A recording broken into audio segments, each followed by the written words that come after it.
And like that, we're live. Okay, so let's see. How do I invite folks in? Let me see. Is it here? All right, let's see. Comments, enhance, guest. There we go. Invite.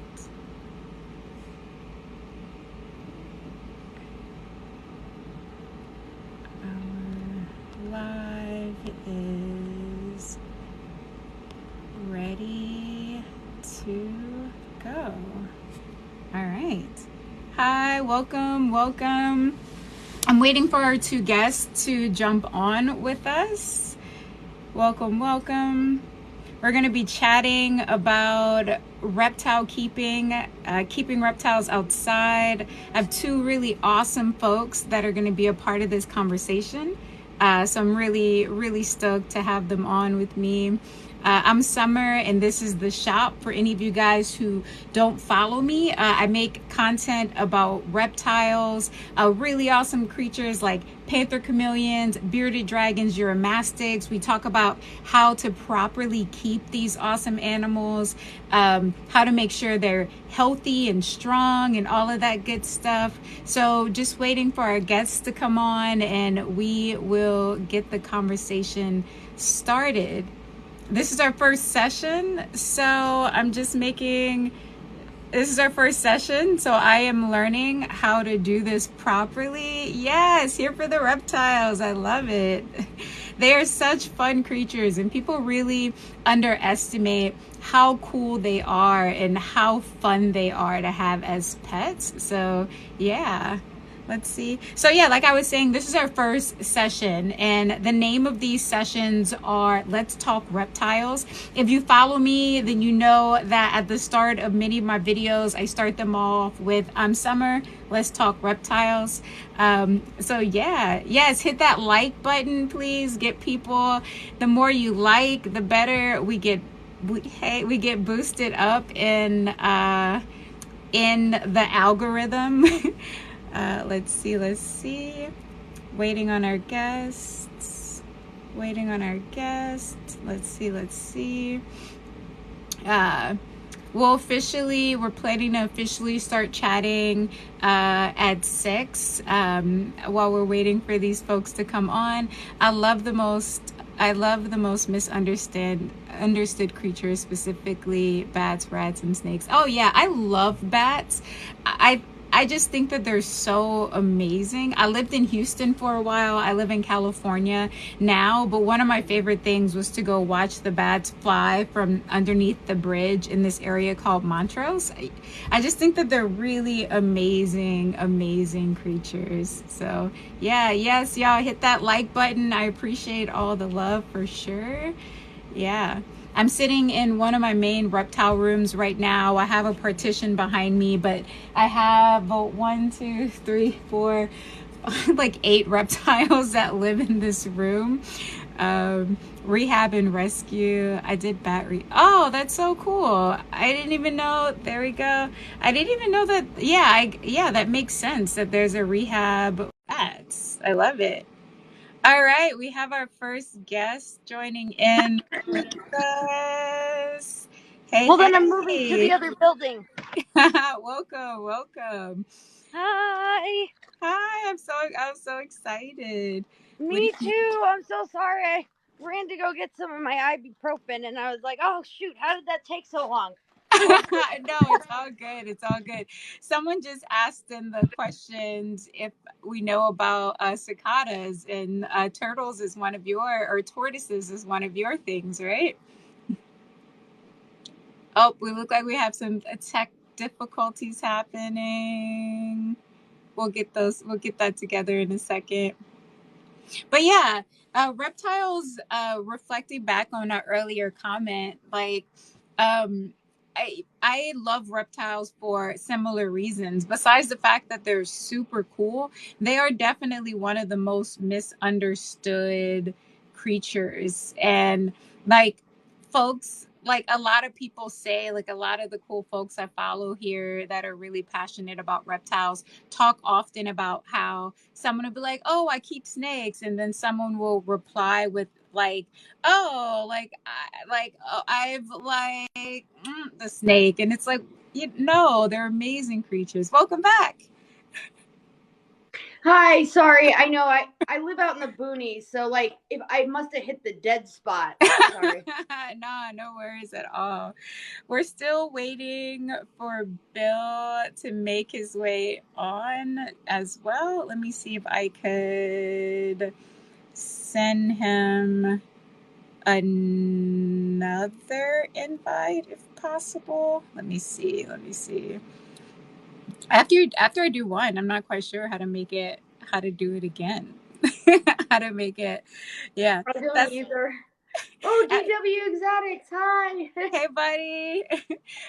Yeah, so as I said, this is our first one, and we're focusing tonight on keeping reptiles outside. I'm not sure if y'all saw my video earlier today, but there's definitely some great benefits to keeping reptiles outside. There's also some downsides as well. I unfortunately experienced some of those downsides with Full of Vengeance this week.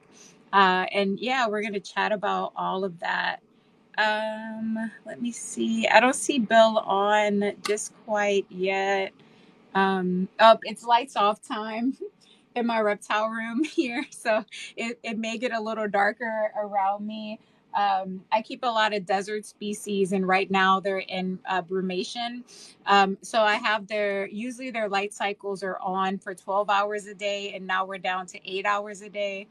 So lights will be clicking off all around me momentarily.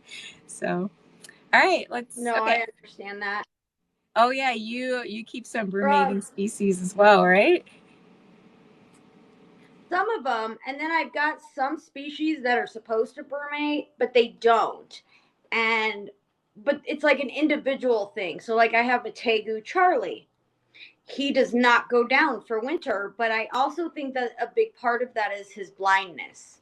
Oh, So it messes interesting. with all of his, yeah, I think that messes with all of his other senses. And so for the last 3 winters, he does not go down.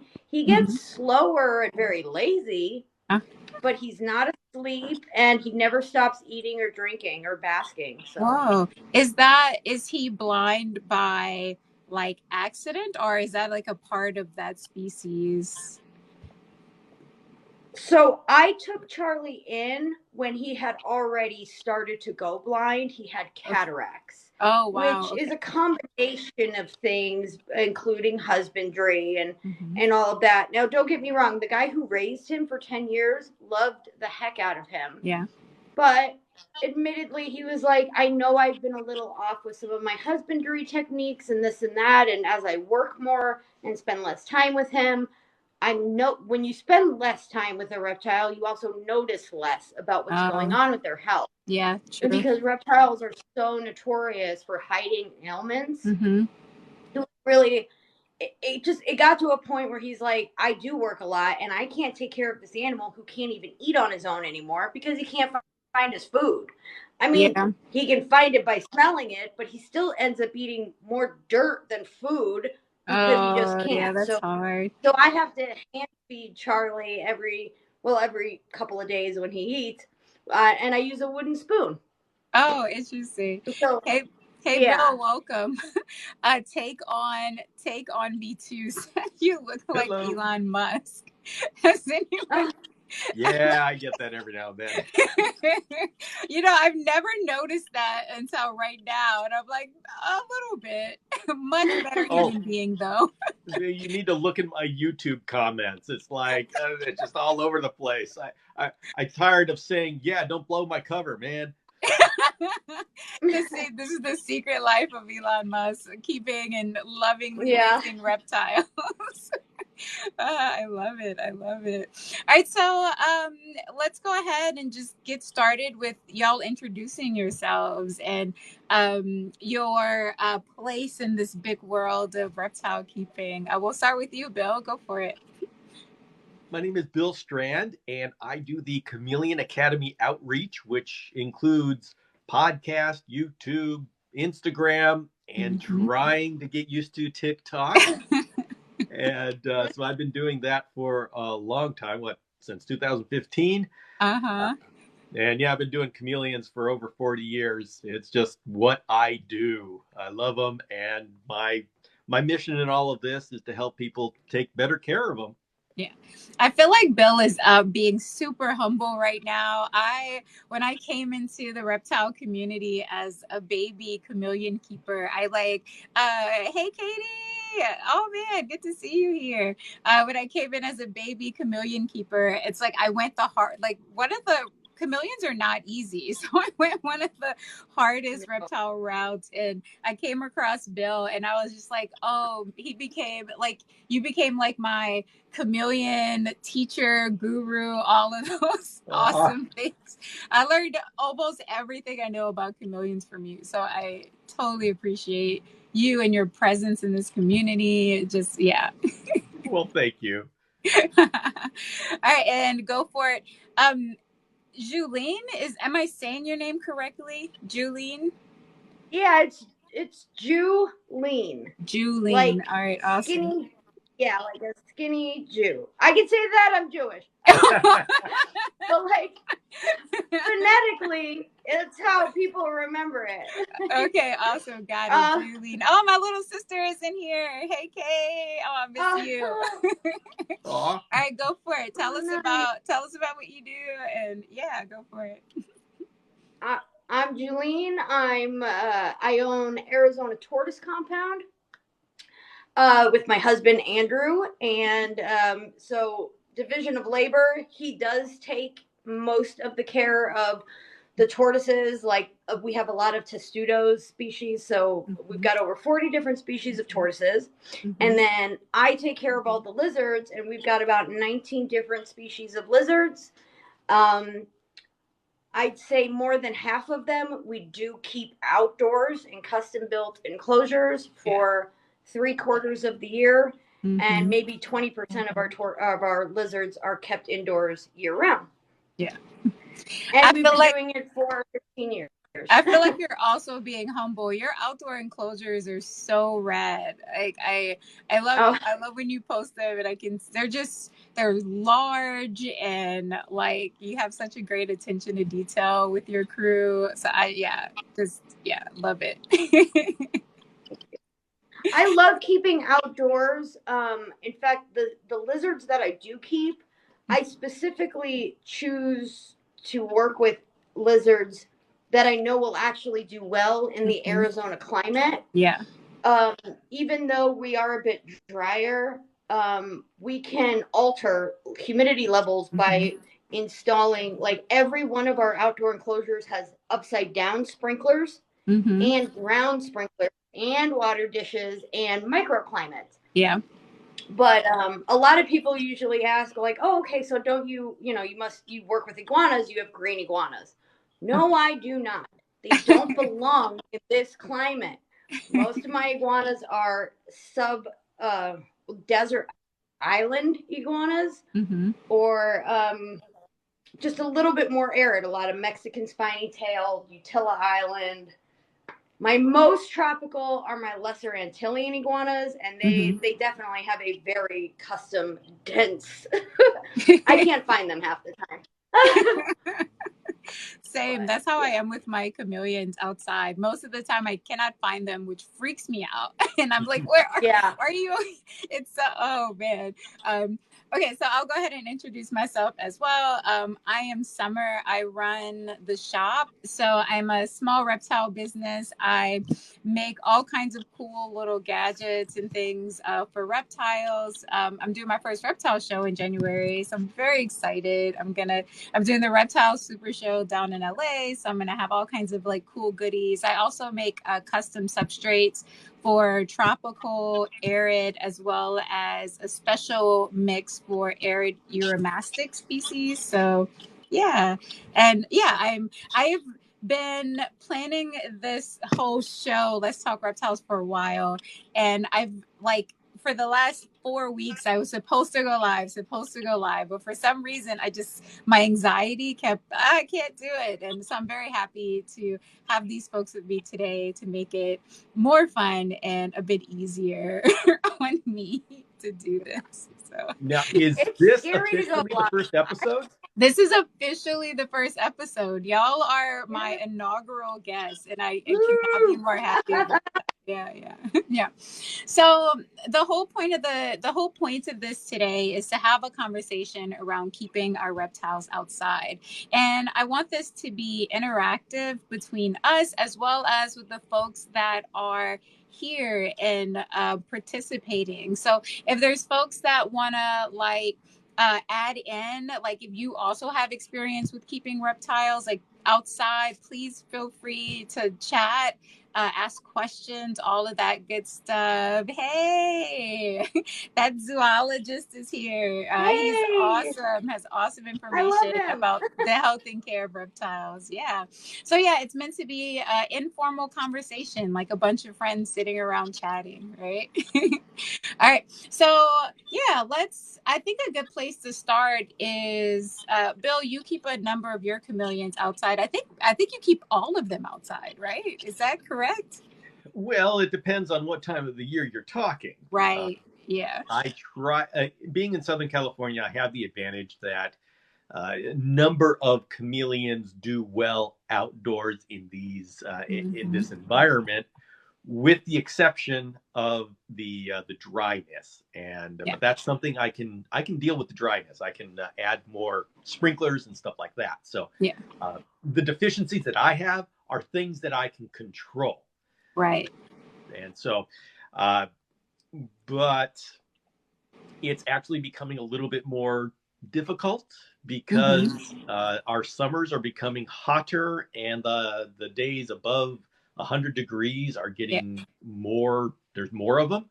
Yeah. So, yeah, what I can and can't do is starting to shift because, Right. I mean, the cold, like right now, it's getting down to not minus, it's getting down to in the 40s. Okay. And, I was and I like, know, minus. Oh my God, yeah, we're yeah. all Well, gonna die if Southern I California. mean, I feel like it. I mean, it's 40. Come on. Yeah, that's And pretty. Yeah, that's pretty unusual for Southern California. I well, feel like.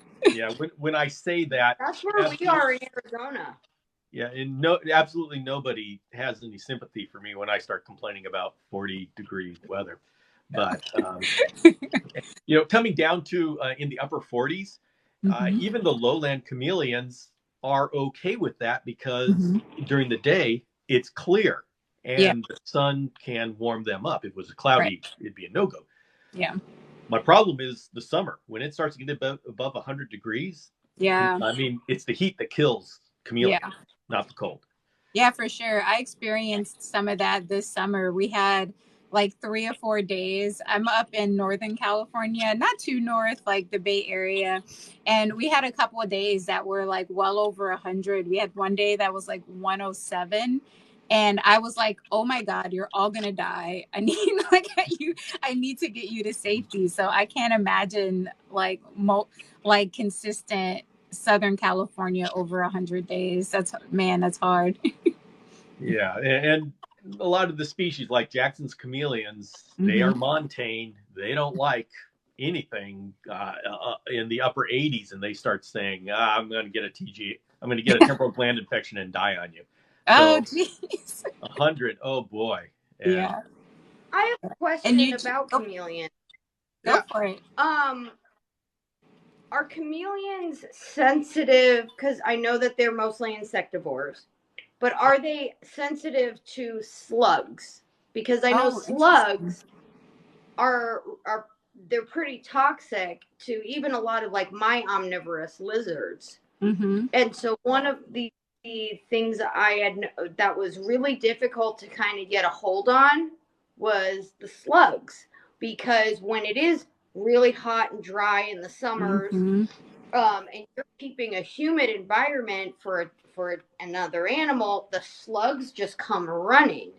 And Oh, yeah. so it could actually kill some of these animals if they eat the slugs. And I don't know if that's the case with chameleons or not. But like a common garden slug. Yeah, I think Do you that's a know? great question. I'll say I actually don't know about slugs because we rarely, if ever, they like snails, but Yeah. but as for slugs, Mhm. I don't know, and we don't have that problem Yeah. because the slugs want it where it's moist. Yep. They We don't see them out during the day when the chameleons are hunting up Mm-hmm. where the chameleons are hunting. So No. yeah, we don't. No, I and don't know the that's answer to actually that question. that's so that's actually why I'm bringing it up, is because I learned a hard lesson last year in the fact that no, the slugs don't come out during the day. They eat everything at night, but they leave behind this like slug juice on everything they touch. Yeah. And I didn't realize until I started like digging through their outdoor and trying to like cycle out the leaf litter and Mm-hmm. bring in new leaf litter. I'm like, there's like hundreds of these slugs, and they're disgusting. And I had one of my lesser Antillean Island iguanas. I couldn't figure out what happened. She just died. She Yep. had no marks of being stung or bitten by anything, and Mm-hmm. I couldn't figure out what it was. But I did notice like a week later the slug content, and that's when we moved in all the box turtles, because Um. box turtles can eat slugs, and they became like the groundskeepers. It was just something I was thinking. I have Yeah. no idea if that's what happened in your Yeah. case. It did make me think about that, and In the case with my yeah, chameleon. like I went Yeah. offline for like weeks because I felt like a failure and a fraud. Like when Yeah. she died, I'm like, I can't talk to the public. Yeah. So, what Julian's referring? So, one of my favorite chameleon died yesterday, and like he he died probably during the night. He was fine yesterday, and he like seemed like he was recovering. And I noticed with reptiles, especially sensitive ones, that like when they're at their weakest state, like it's better to wait until, in my opinion, wait until they're a little bit stronger before you put them in a box and put them in a car and bring them to the vet. So I was trying to give him a chance to like strengthen up a bit, and then because he was in a really bad way yesterday, and by the end of the day, I was like, oh, he's looking a little better. I think I'll be able to bring him to the vet in the morning. And then in the morning, I went to check on him, and he wasn't on any branch. And I turned on the plant lights, and he was laying at the bottom. So, and then I was also hoping like maybe he's doing that reptile thing where they look dead but they're not dead. so I Right. haven't buried him or anything because I was hoping he was still alive, but Mm. I don't think he is. He hasn't changed at all. And I did notice there were like we have a lot of snails in there enclosed, like just snails in general in our yard. I kind of have a "you're all welcomed" mentality when it comes to the critters in our yard. So we don't get rid of any of them. The snails wreak havoc on my garden, but I'm like, you deserve to be here, so I'm not gonna get rid of you. Yeah. So I went through and took all the snails out of all the like picked them out one by one out of all the enclosures. I know that's like was a Sisyphean task. Like they're gonna be back, but yeah, I don't know. He was seriously day before yesterday fine. He like fine, looked completely healthy, like he wasn't showing any like of the typical signs and symptoms that chameleons will show. And they're like sensitive, but they're not going to just drop dead on you in most cases. Like you're going to know something's wrong with them before they get to that point. And he didn't know signs or symptoms of anything. And then yesterday before work, I was like, oh no, buddy, you are not okay. I don't know what's going on. So I did wonder if he maybe ate something. But I don't know. It's a mystery. It, Still. Are it you would be comfortable doing at least a partial like necropsy where you cut them open and at least take pictures of some of the vital organs? I mean, the other thing is I've noticed, well, and again, not with chameleons, but we have people who send us, in fact, I have specimens of like tortoises who Hmm. are given like too much calcium, the wrong kind of calcium, with Hmm. like man-made D3, which tortoises can't process that. Yeah. Um, so like I've got one. I should have brought it in. It's a Greek tortoise shell, and Hmm. there is a gallstone or kidney stone. It's the size of a freaking golf ball. Oh, wow. Like it's the whole rest of the tortoise is gone. It's just the shell, and the golf ball size stone is still in there.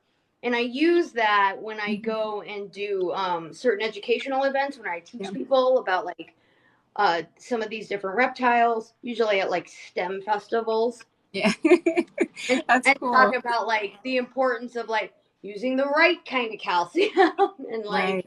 I don't know, just it's just Yeah. Yeah. sometimes like you don't think like certain things like the heart, the liver, and the kidneys can sometimes Yeah. tell you if you even just like send the pictures to a vet. Yeah. Yeah, Maybe, but it's I, hard to I do. thought I about haven't it. been I able to do it did. with them. I looked at him today and I was like, that could be like I thought about it today, like when I went look at him before I came in here. And it's just like I do think that that's a great idea. It's like the idea of like cutting him just even though he's like moved on, it really makes me sad. He was honestly one of I named him after my great great grandfather. Like he was my favorite boy. He really was. But yeah, Oh that's it. god. I'm gonna do research around that. That is really interesting for sure. That brings us to a good question that we could chat about in terms of keeping reptiles outside. Bill, for you, like we've chatted about this before, and there's like some stuff that people get super sensitive about, like, oh, don't let them eat outside bugs or don't do this. And we talked about all those things. But what are some of the things that you take into consideration and also like worry about possibly when it comes to keeping your crew outside? Because you have like some really interesting chameleon species from, yeah. Oh, yeah. Well, the biggest thing that I worry about is the sun because Hmm. the sun is so powerful, and I am restricting my chameleon. The smaller the cage that I restrict a Hmm. a being to, the less options Yeah. that being has to protect itself from the sun, which would Hmm. kill all of us. Yeah. Uh, and you know, we don't realize, like me in Los Angeles, I don't realize that if you took all of my clothes and put me out on the beach in Los Hmm. Angeles, I would die. I mean, we don't realize that, but with the sun Oh, beating right. down, the sunburn, I mean, with no protection, Yeah. I would get sunburned to the point where third degree burns, and then Yeah. hypothermia at night. And we don't realize how deadly Yeah. outdoor is. And so, but this is what we do to a chameleon or a Yeah. lizard when we put them in a small screen cage and we say, "Here, get your sun," Yeah. I, and they will die. So it's the sun. After that, it's the predators, Yeah. and there's the ones that you think about. There's the rats and the raccoons, the opossums and the coyotes, but then there's the Hmm. birds and the The ants. ants. Oh, yeah. The ants are Seriously. big. Yeah. Um, and so I've got to be very careful with ants. And I've tried everything to get rid of ants. I had this incredibly elaborate system where I built these outdoor cages that were on stilts. Those stilts were in uh, basins of water, and it worked perfectly. And I ended up breeding mosquitoes. It's like, gosh, darn it. And so, Oh man, lose. Oh yeah, that's yeah. The and I noticed with your enclosures, they're beautifully heavily planted, so you yeah, give your guys lots of options to hide from the sun. yeah, and that is Mhm. the key to, at least with chameleons, is make it heavily planted and give them options. And it's Yeah. amazing how much of, once you give them an open area up top where they can get the sun Hmm. if they want to, a dense planted area, and then a soil bottom that Yeah. which is heavily shaded. It's amazing what kind of temperature variation they can do just fine in. Yeah. And something that's educational for us all is they can do better with those temperature variations outside. If I did those exact temperature variations on the cages I have inside, the chameleon may die, get sick. Oh, interesting. Yeah. because there's so much more available to the chameleon as far as microclimates when Mm-hmm. you have the breezes, when you have the sun Yeah. going across the sky. And so this is an education for all of us to Mm-hmm. watch what's going on outside and say, okay, what do I need to do inside to replicate this? Oh yeah, that's a good point. I love that feedback of putting putting a horned Yeah. putting a horned lizard in to fight the ants. A horned lizard would have had a Yeah. Phoenix day in my Uromassic enclosure because oh my god, there were it was yesterday was just a wild day. There were so many ants in there. Oh my gosh. And we have So a question Susan here from, asked what fruit tree plants would recommend are safe. Susan, for what kind of animal? I have a lot of fruit trees in a lot of my outdoor enclosures, and they vary depending on the Mm-hmm. species. So, like all of my tropical tortoises have a lot of fig, peach, um, some pomegranate. Mm-hmm. A lot of those kind of the more sugary ones, they but it allows us to not ever put that into their diet like artificially. When it falls on the ground they can eat it, and the Yeah. fig leaves, grape leaves are good. um but my absolute favorite fruit tree to plant in anybody's enclosure would be a mulberry tree. Whether Oh it's the weeping mulberry, the green or the red mulberry trees, yeah. all lizard species that eat plant matter, Mm-hmm. um, they, they go absolutely nuts for mulberry, Mo- and so do my yeah. aldabra tortoises. Yes. Susanna also asked about tips for keeping a chameleon on a porch. I know I've commented back to you on that before, and like thinking about one of the things I told her was to like spend some time paying attention to the sun and the way that it moves across the porch. yeah, How much sun does it get? Does it get too much? Does it get not enough? All of those things. Bill, do you have other things you could add to that? yeah. The biggest thing you got to watch out for is the sun, Yeah. and know that the sun will move across the sky, and so know where that sun is. Mm-hmm. You need to have the keys for success for outdoor enclosures for a chameleon is heavily planted and soil floor. Mm-hmm. uh, Heavily planted so you can have some shade and protection from the sun, and the Yeah. soil floor so the sun doesn't just bounce off the floor and Mm-hmm. cook the chameleon from below. Yeah. So once you have those two, you're starting to get into a situation where you can't keep a chameleon outside. She says, I don't get much sun. I have another building blocking my apartment. If you have sun certain hours during the day, that would be enough as long as they can warm up. Yeah. But what I would say is still make it heavily planted, because also there's a sense of security Yeah. that the chameleon's going to need. There's going to be birds flying by, planes flying by, all sorts of stuff, and give them a bush that they can hide in. And when I say hide in, I don't mean just perch in. I mean literally that you can't see them. Yeah. Yeah, and it'll also depend. You say in California, but it also depends like what part of California you're in as well. Like if you're in San Francisco, I don't think a porch enclosure for a chameleon would be super feasible in San Francisco just because it doesn't there's not enough days that are warm enough. But if you're like for me, I'm in Vallejo and I have some of the same struggles that Bill has when it gets too hot. We have interesting microclimates. Ooh, San Jose. I think San Jose area could be good for chameleons outside for sure. But yeah, definitely paying attention to the sun there, like for Yeah, sure. I spent a year in San Jose and kept chameleons outdoor year round, Yep. Yeah. but I had access to the sun.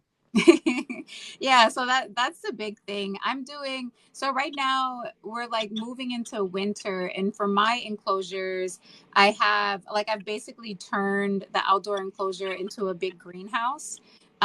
So during the day they're like it gets really like you step inside of there and it's a marked difference in temperature inside the greenhouse than it is outside of it. And I'm thinking about potentially running like a small heater in there at night to like help regulate the temperatures at night because we're starting to get into like the like mid to low 40s. But I'm one of the things that I'm going to add for more sun because now the sun that used to pass like this is like over here, Mm-hmm. and there's many trees that block it sooner than I want it to. Yeah. I'm adding these reflective panels over the top of the enclosure so that it can bounce more sun down inside and like add more heat during the day. So that's one of the The fun things more I love. heaters you run, Say it again. if you start running heaters, Mm-hmm. just bear in mind that those heaters are going to suck out a Uh, lot of the moisture in the air. So right. you'll Yeah. want to like double up on all your humidity. Right. Now that it's getting like, we're already at like 38 degrees at night here where I am in Arizona because I'm Mm-hmm. not in the greater Phoenix area. I'm in the outskirts, right? Yeah. But we're still at like 80 degrees during the day. I mean, the swing That's is awesome. insane. So I have to turn the heat on in the evening in this Mm-hmm. lizard building. And if I don't fill up all 4 of my humidifiers in the morning, all my water dishes are more than halfway emptied because Wow. the Yeah. heat is sucking out all the Yeah. humidity. It's crazy. So I also have to go around and make sure I fill up all their water dishes, and then I have random just tubs of water Mm-hmm. just all over the place, Just adding more just to try humidity to into keep the some, air, just evaporation. Yeah. adding moisture. Like here's a tub, here's a tub. Yeah, Like no, no, that's a really good point because before I moved my camps outside, they were most of them were in my garage, and now I've turned the garage and it's only arid species in there, and it's just like though people really underestimate the need for humidity and moisture for arid species, like they really need so much more moisture and so much more humidity than people think. 90 to yeah, 100% at night is pushing it. It's a little more than what they need. So I have but when my cams were in the garage in the winter, I'd run the heater at night and I would do longer misting cycles, both at mm-hmm. night, and I do like a misting cycle in the middle of the night and their morning misting cycle to keep because like the monitors, my hygrometers were like, I was like, oh, you're driving me crazy. Yeah, so that's a Yeah, really good point that we like right now we have 100% humidity at night outside, which is nice. Like we're in our rain season and we're miraculously yeah. we've gotten more rain in the last like 2 weeks than we got all last rain season between like Same with November us. all the way into March. So say it again. Yeah. Uh, no, I was just saying us too. We Nice. had seriously we had no monsoon. We called it the non-soon season because we didn't get a drop. We got like no winter rain, no Yep. nothing. And now, since monsoon season, we've Yep. actually gotten a steady stream of rain, Mm-hmm. and that's helping me to lock in the moisture in my lizard building. Yep. Now, I do still have 2 of my lizards outdoors year round, including right now, because Mm-hmm. they are just so large that I could not make room for them. Yeah. So I built them a hide home, Mm-hmm. and then I I stapled styrofoam Mm. underneath to Oh, help insulate, interesting. right? Yeah. And then I use that thick rubber, Mm-hmm. like in coolers, but this is Oh, yeah. it's black, it's not clear. Mm-hmm. I covered that. I covered the hide home, put a bunch of Bermuda hay, covered it again, Uh-huh. and there's a heater on a temperature regulator. It's my largest rhino iguana pair. The Uh-huh. male is 17 years old and like 50 pounds, which is That's huge.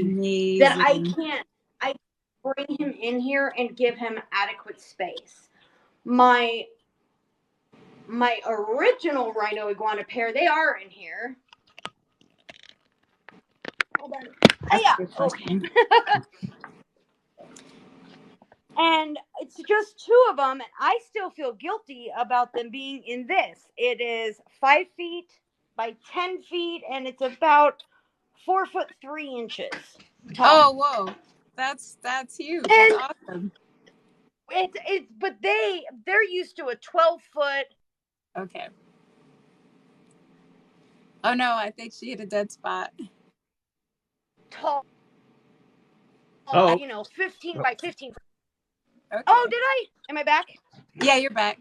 Hey Bill, do you keep any of your chameleons Okay. out? Do you have any chameleons that you keep outside year round right now, or and what do you do? Do you bring them inside? Do you have like inside enclosures waiting for them, or? I have a combination. Some of them will come in. I don't like keeping panther chameleons outdoors year round just because Mm-hmm. it starts to get really cold, Yeah. and they can survive it just fine. And so, for those who don't know, panther chameleons are lowland. Yeah. They come from 0 elevation to 1,000 meters, so Mm-hmm. they do have a bit of a range, but they don't like it as No. cold. But when I started going to the Jackson's chameleons that come up higher up on the mountain, Mm-hmm. they can be outdoors year round, Yeah. and they do fine. They love those temperature Veiled chameleons drops. will too. Yeah, I was saying they love those temperature drops. Yeah. Oh Yeah. yeah. Yeah. So they do very well through the winter. Yeah. So it just depends on the species, and I have a Mm-hmm. number of them that have only an outdoor cage. Some of them that have an indoor cage, an outdoor cage, and some of them are outdoor cages that I bring in for the night. So everybody gets their own menu. Yeah.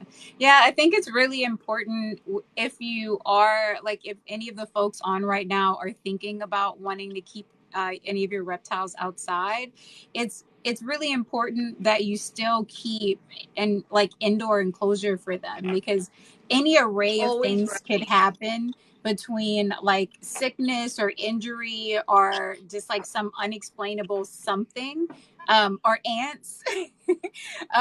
It's just really important that you have a safe space where you can bring them inside or yeah.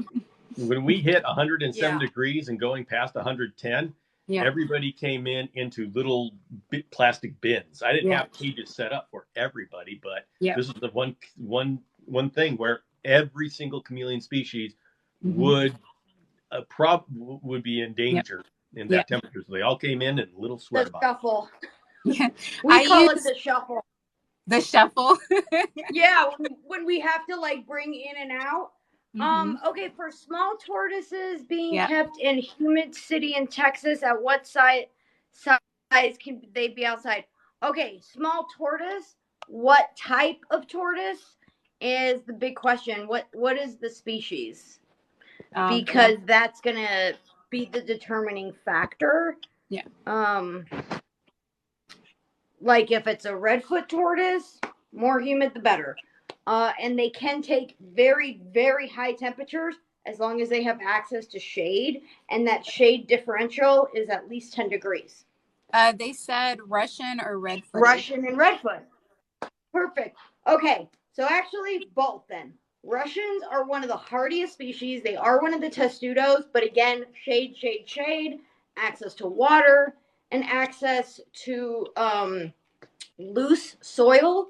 Because even in the shade, if there's that 10-degree differential, if they Mm-hmm. can get down into loose soil, that's another like 5 degrees, and they need to be able to access that. And that basically goes same for the redfoots. Mm-hmm. Sprinklers and shade like is key. They can handle super high temperatures, and we get like 115 as Whew. long as there's water running and shade and leaf litter and loose soil. They're golden, like they're thriving.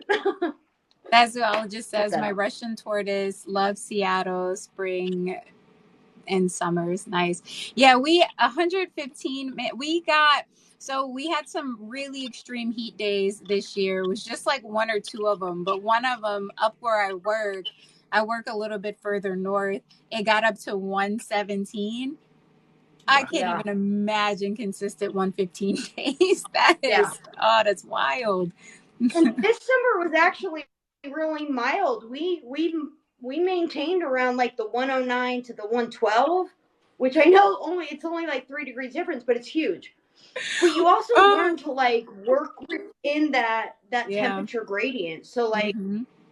Huge industrial shade cloth is one Yeah. of my favorite things Yep. to explain how this is beneficial in two different ways. Number one, on a 115-degree day, it blocks out the sun. We've got the upside down sprinkler going, we've got Mm-hmm. ground sprinkler going, Yeah. so the ground stays cool.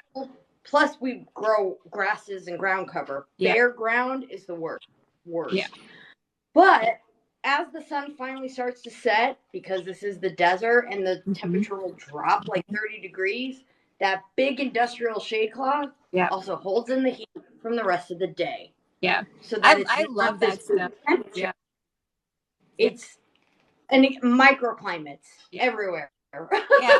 Yeah, I love that industrial shade cloth. I use it on in the summer. I drape like the whole top of the enclosure, and then it comes down on the sides and to trap it in. Susanna, okay, Yeah, I let's see. love She it. asked another question. No need to apologize. We like love that you're asking questions and learning everything you can before you get a chameleon. What heat lamp do you recommend for outdoors? Would it be the same for indoors? So for me, I don't use any additional heat lamp outside for my chameleons. The sun usually does its job and gives it enough heat. I also don't use any additional UVB light outside because it's enough. I do, for my desert species, I will add an additional heat light to their basking stone just because the species that I had outside is a Euromastic and their basking spot it needs to be super hot, like 120 to 140. But yeah, I don't use any. And then in the inside, I use halogen bulbs, and then for my heat lamp. How about you, Bill? I don't use supplemental heat outside, Mm-hmm. and I would, if you have to use supplemental heat, I would seriously reconsider keeping them outside. Yeah. When you put in supplemental heat, you know what it's like when we're outside and it's cold, and we have those heaters at the restaurant. It's wonderful sitting under this, Yeah. and you're nice and warm. But as soon as you Mm-hmm. get out of that, it's Yeah. cold.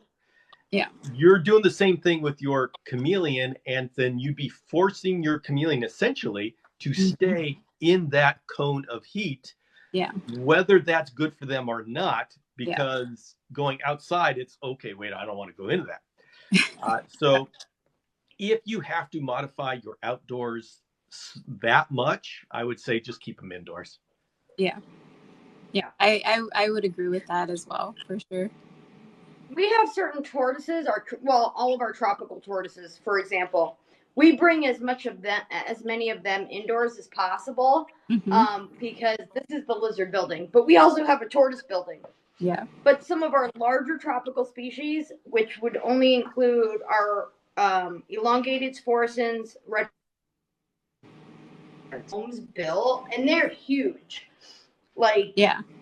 I think they're all 8 feet long. And what we did was we had heat mats, temperature regulated. They all have thermostats on one half, and then no Yeah. heat metal on the other side, just Bermuda hay. But we do lock them in, like around 9:30 every night. My husband and I go out and we do what we call the tortoise shuffle, which is making sure they're all at least inside the house. And we Uh-huh. lock them in because so many of these cold-blooded animals, exactly, if they do get warm and they go out and they're like, oh, I'm going to go outside, but then they cool down so quickly that Yeah. they can't get back in. Like their body just won't allow them to Yeah. get up and move back in. Mm-hmm. So what we did was we divided these homes for them so that they can get away from the heat without going back outside. Yeah. And because they're all insulated, it at least maintains a moderate temperature of about 79 degrees, Yeah. give or take, Mm-hmm. free, so that they don't die. I Yeah. know it's not a perfect system, but we also have a very short window Mm-hmm. or short winter. Yeah. But yeah, Oh, no, I I would do love agree. that. It's I wish I could have like all the things I love about California and being here with like Arizona weather.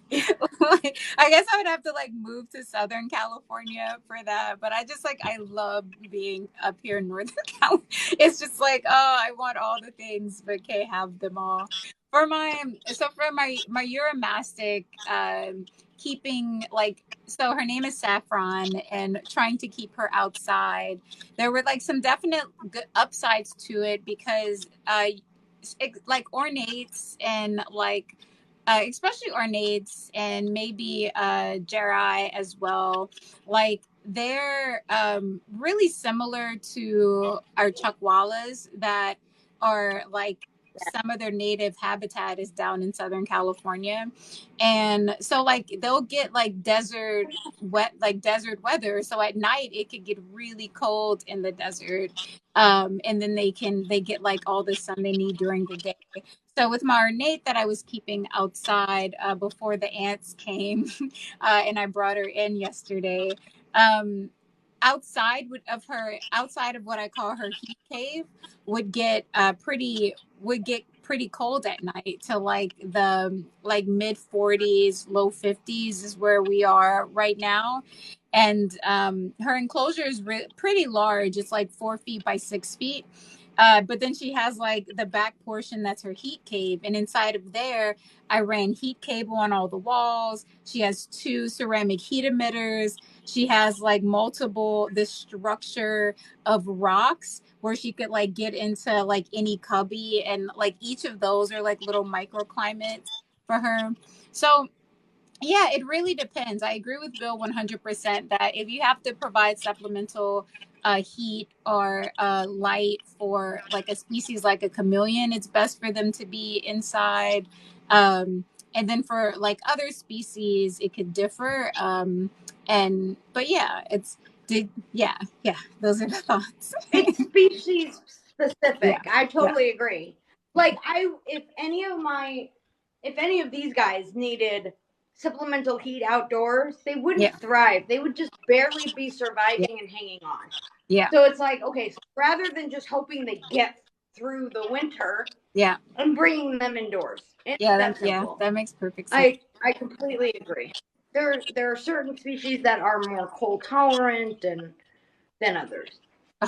You know, Yeah. that question of how can I keep ants and other insects out of the enclosure, especially with fresh, that is for me, and I think many folks that keep reptiles outside, that is one of the never ending struggles. So for my Euromastic enclosure, when I built it, I like put a layer of diatomaceous earth underneath it. I keep a big bag of diatomaceous earth on hand, and I go out like every day, every other day, and do a fresh sprinkling around the perimeter of everything. But when rain season starts, it washes it away, and it's definitely not as effective. So with the diatomaceous earth, it's all natural. It's a ground up exoskeleton of insects. So with ants, it gets under their exoskeleton and irritates them. It doesn't necessarily kill them, but it makes them not want to be there anymore. Um, but it's a constant struggle. The diatomaceous earth works like splendidly with my chameleons. I had ant issues when I first set it up. They were going after any dead bugs that like made their way out of their mouths when they were eating. But I've been religious about the diatomaceous earth, and I haven't had any issues with ants with them. Now we are in the winter season, and ants are out and about because there's more moisture around. But yeah, it really is a, you just have to be, in my opinion, really vigilant and pay attention. The ants that came into my Euromastic enclosure, they were not there the day before. So it's, yeah. Do you guys have Yeah. thoughts on bugs and ants? And yeah, I have one, and it's going to be controversial as heck. go for it. I had an I had one of my Euromastics many years ago die from ants. It was just, we have Mhm. red ants, and then we have the very large black ants Oh that are yeah, just 10 times even worse. I don't yeah. even remember what they're called. And Hmm. they come out of nowhere, and we tried every naturopathic way because I don't use pesticides. I don't use Mm-hmm. any of that Yep. except with ants. That is my one Oh, exception. And interesting. Okay. I use Amdo, which kills them instantly. I never put it inside any of my animal enclosures. Mm-hmm. But they're attracted to it. They will leave the enclosure to eat it. So outside of the enclosure, I'll put a small pile of Amdo. Within Okay. 30 minutes, I can see all the ants going to it, Mm-hmm. and then they're dead. And then I take my shop vac and I suck up any last bit of it. Yeah. And it's worked for me Interesting. for the last 2 years.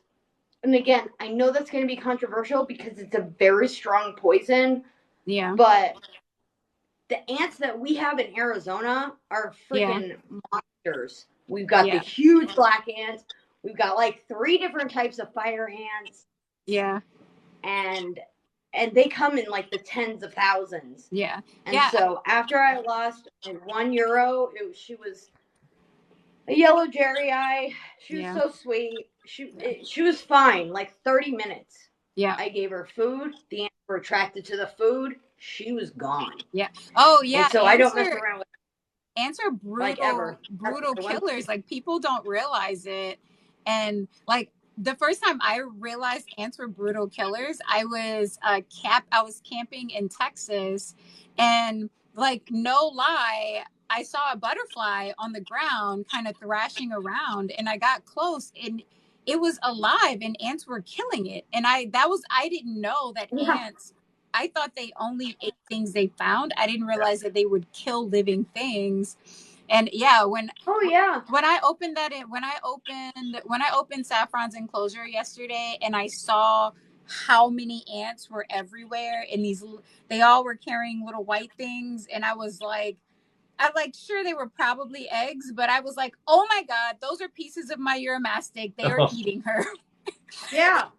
I started tapping Yeah. on all the rocks, and normally, like every day I go in, I check on her, I tap on the rocks, and then she does her little stress wiggle, and I can hear her. And I was tapping, and there was no sign, there was no stress wiggle. I just started ripping rocks out of there. I'm like, oh my god! And then Yeah.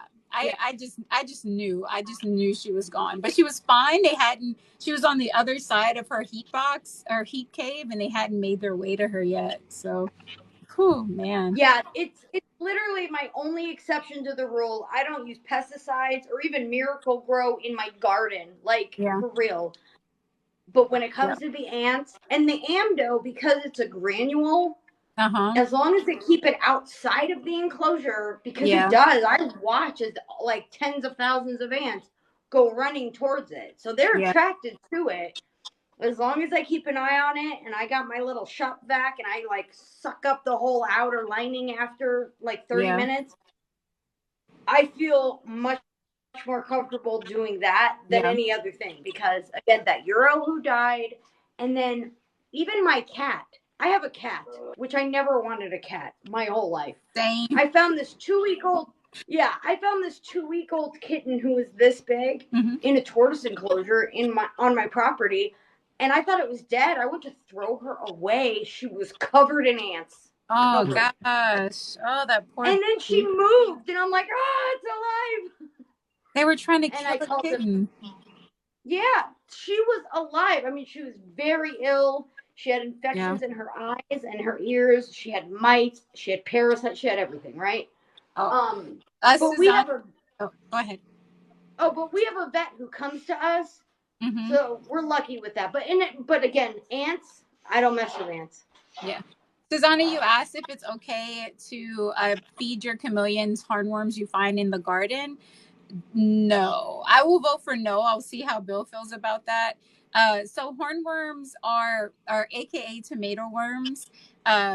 They're a lot of their life cycle happens on the tomato plant. So the moths will lay their eggs there, the babies will hatch, they'll eat the tomato leaves.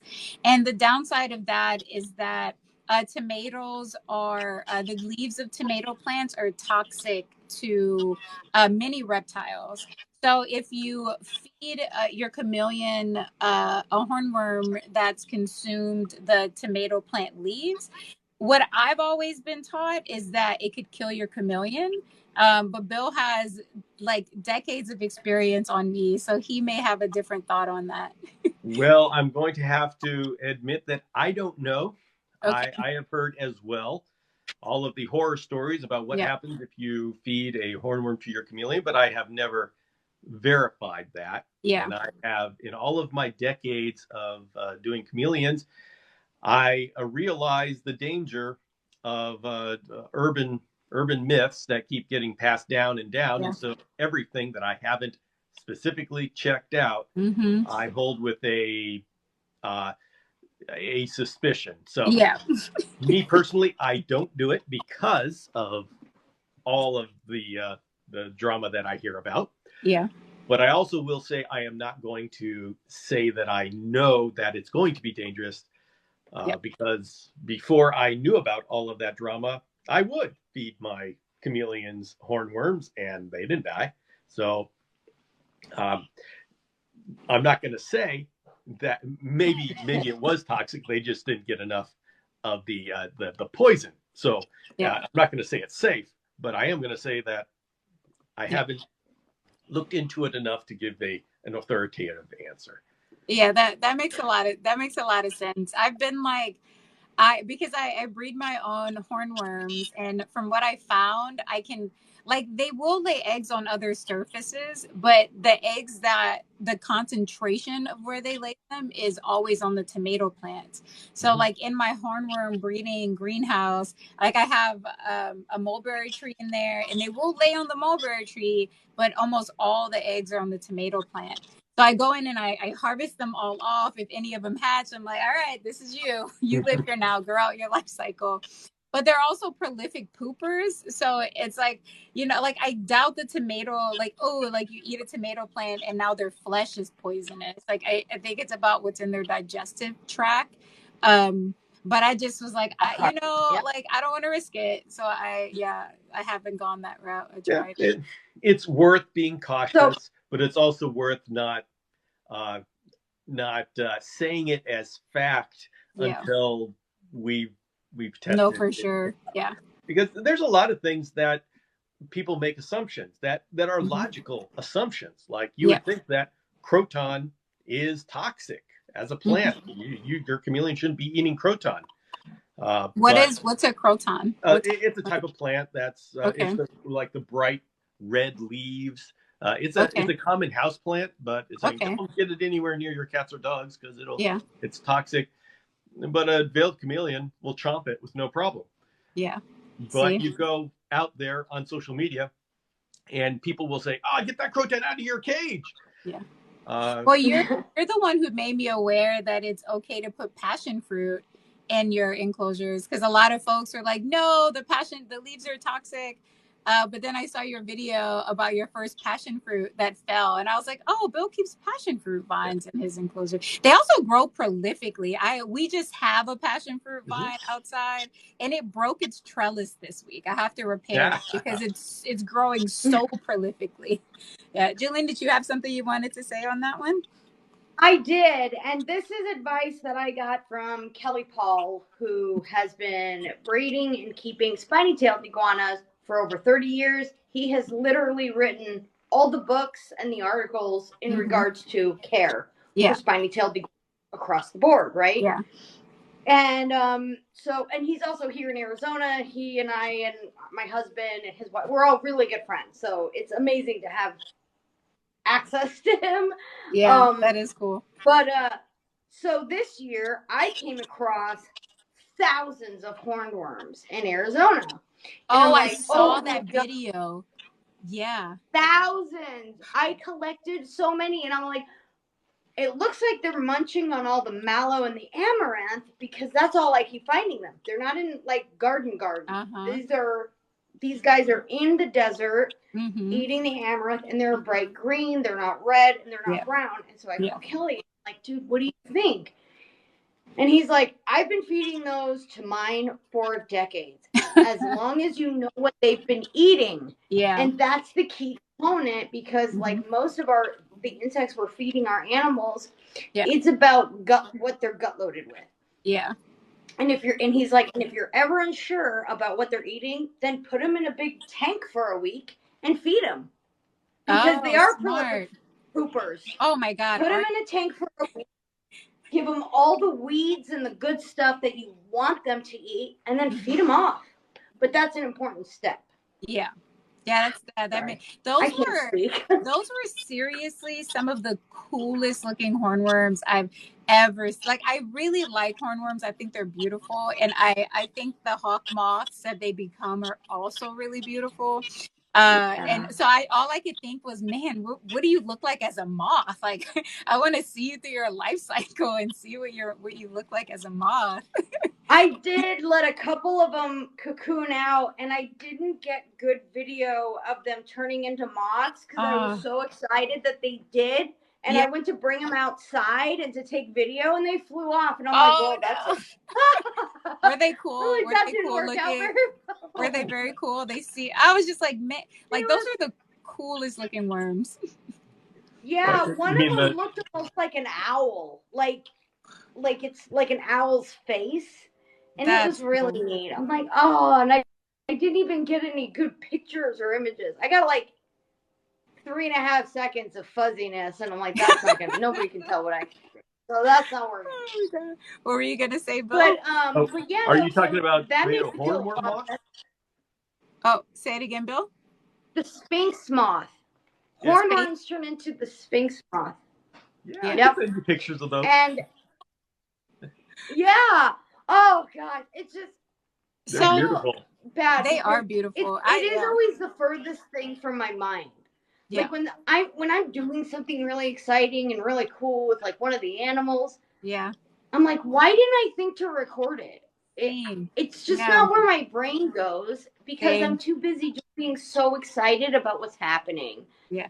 Yeah. And then I'm like, but that would have been great to record. Yeah. My life has been very exciting over the last like month and a half, 2 months. Hence my like slowdown of posting on TikTok. Because like the last thing that comes to mind is like, oh, record that thing, you know.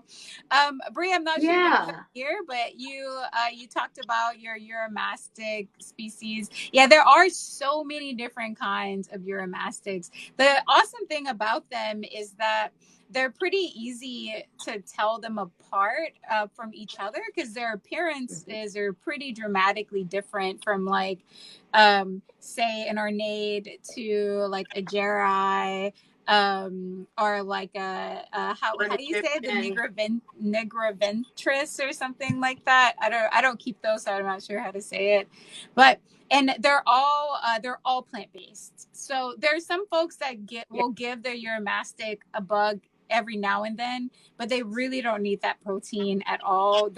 I don't give bugs to any of my Euros. They're all plant based creatures. Yeah, I kind of cringe a little every time I see someone do it, but at the same time, like I'm sure when they're out in nature, they get their hands on a bug here and there if they come across it, but they're pretty But it's fast. different. So who knows? But it's different. Oh yeah, for sure. When a Uromastic when a Uromastic or a rhino iguana eats insects or even a dead rodent, right? Hmm. It's because it's opportunistic. It Yeah, means there's so much already lacking in their diet that they yeah, will eat anything that they can. yeah, In captivity, we should be striving to do better. And so if we're giving them, I made a video about my oldest male rhino iguana, Rocky, is 17 years old. yeah. And lately, with rhino iguanas, I've been seeing people who are like, mealworms, here you go, dubia roaches, here. It's like, why are you feeding this animal the way Yeah. you would a spiny-tailed iguana?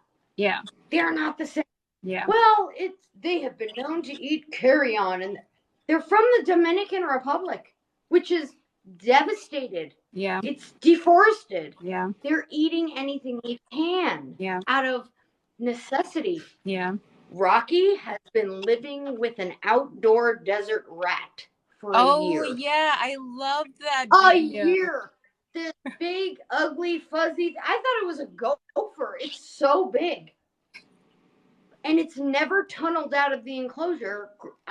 We must have boxed him in because we've got like 2-foot footers that go down because I like my cyclura to have the experience of being able to dig. Right. They're diggers. They like to burrow. I don't want to take that away from them. Yeah.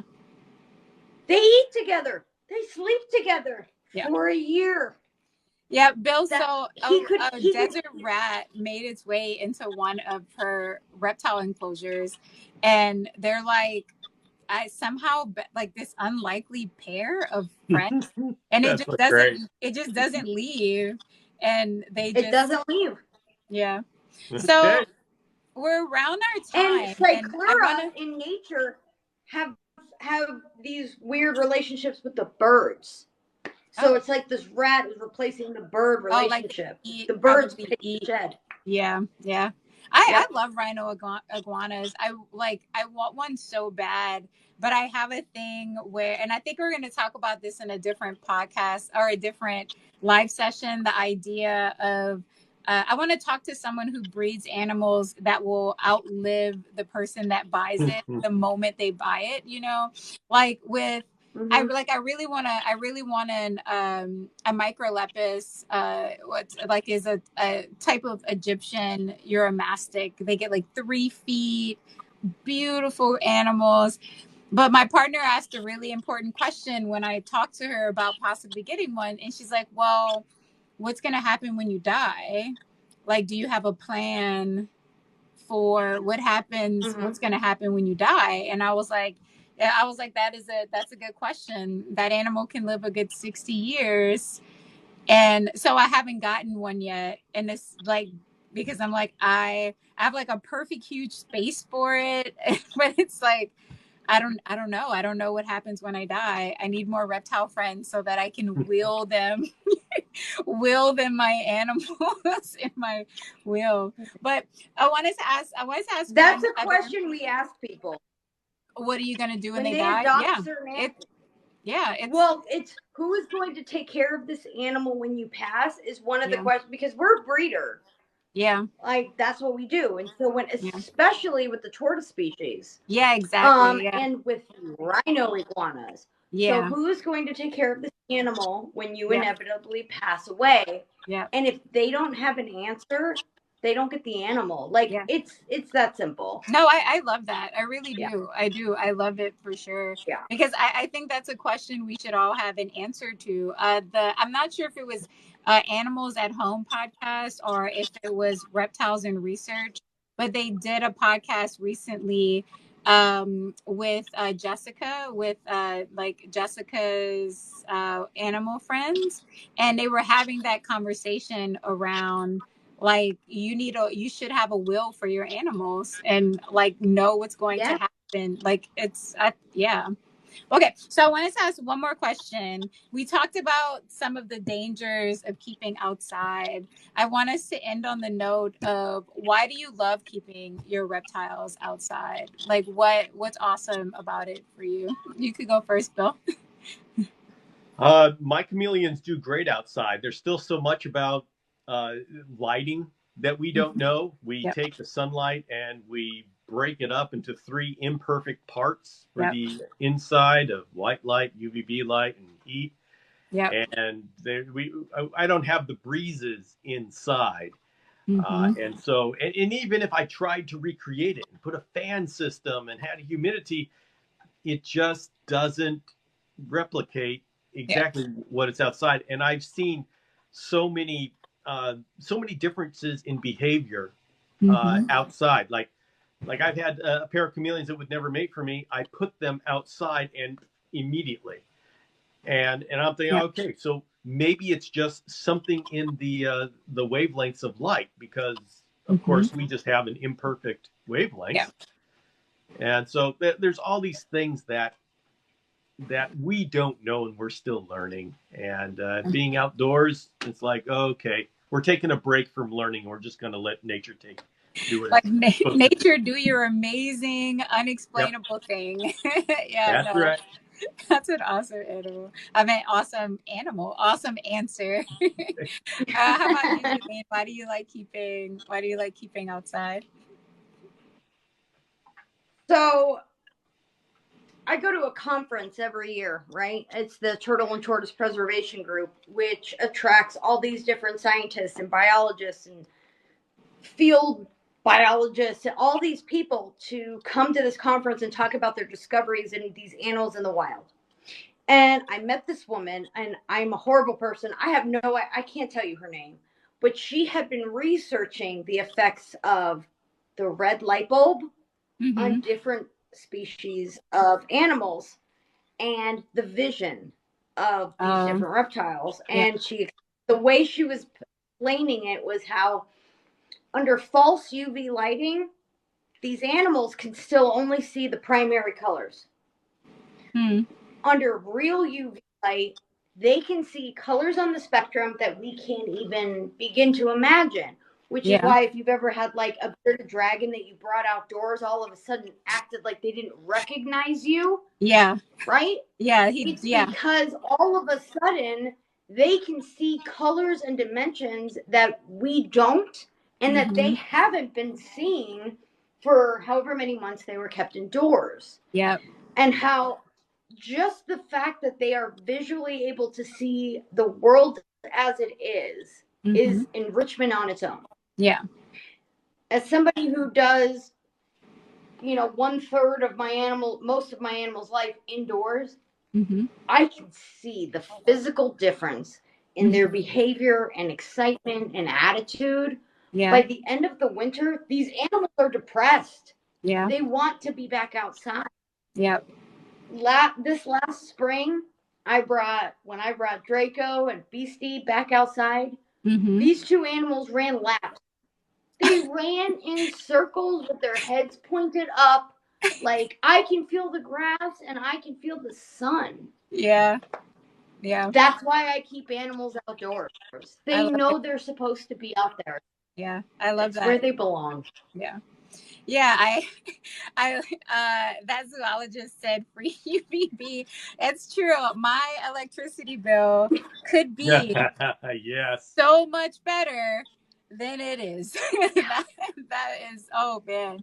Yeah, I like, for me, one of my favorite things about keeping reptiles, besides just the sheer awesomeness of them, is that my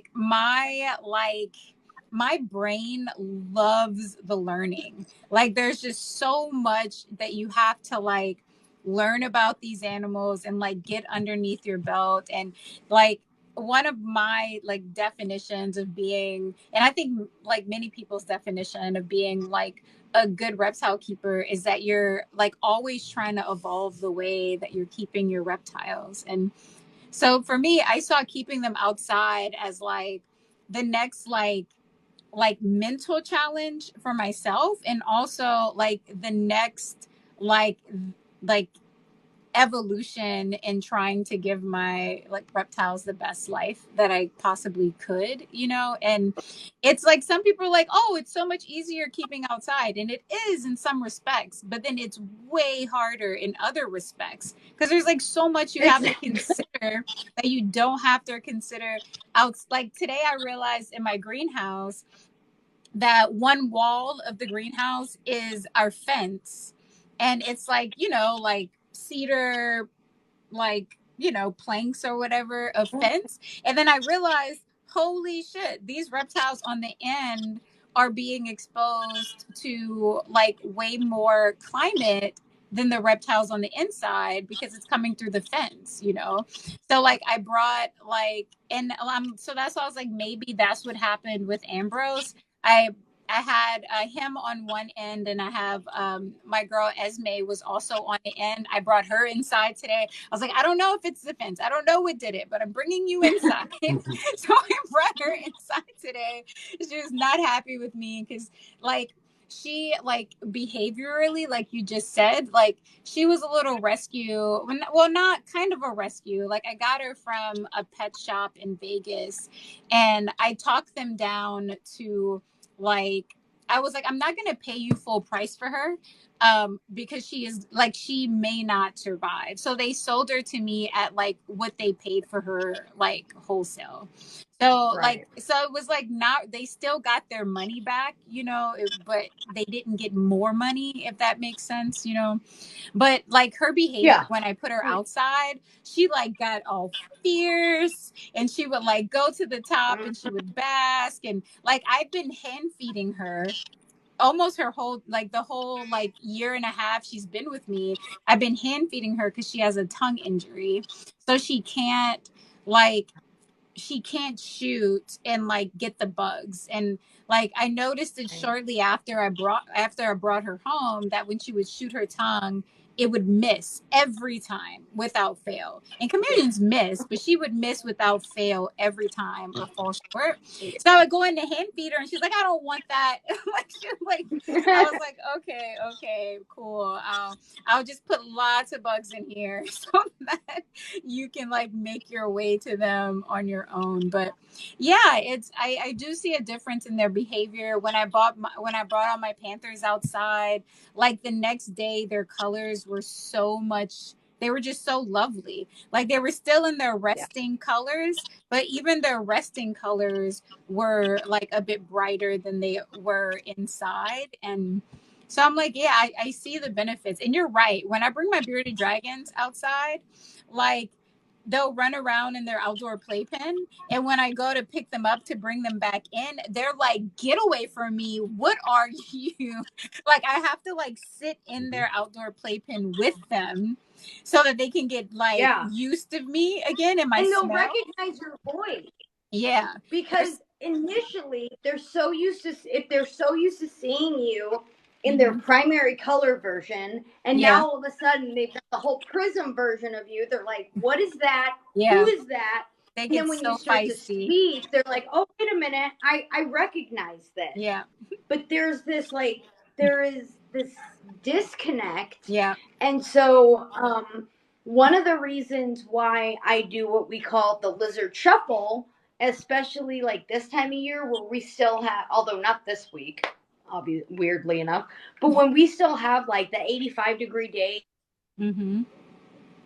Uh, even if we have like the 35-degree nights, I'll mm-hmm. do what's called the lizard shuffle for some of my larger ones. Yeah. And that's bringing them in and out and in and out. Yeah. And the more I do that, the more they know what's happening, the Yeah. more they understand it. Yeah. And that's why like for them, there's no transition period. Yeah. Like when, like, because they've been going through this for years, they know like, okay, now this is what she looks like inside. Whereas Yeah. some of my younger, you know, spiny Yeah. tailed iguanas, this is only their second winter. They spend Uh-huh. like a whole week. You can tell that they are trying to adjust to the weird Mm-hmm. lighting. Like, Yeah. even these are their cages, the same Mm-hmm. cages that they live in outside. We moved the whole Yeah. thing. Yeah. But their colors change, their Mm-hmm. behavior changes, and then after a couple of Mm-hmm. weeks they start to settle in. It's Yeah. it's a noticeable difference. Yeah, I was about to Yeah. say that I love, like, one of the things I love about your setups, Bill, is that some of them can just be rolled right inside. Oh yeah. And because then you don't have to change, like, chameleons are like sensitive to stress, so you don't have to like change their entire environment, taking them in and out. They get that consistency, which I think is great.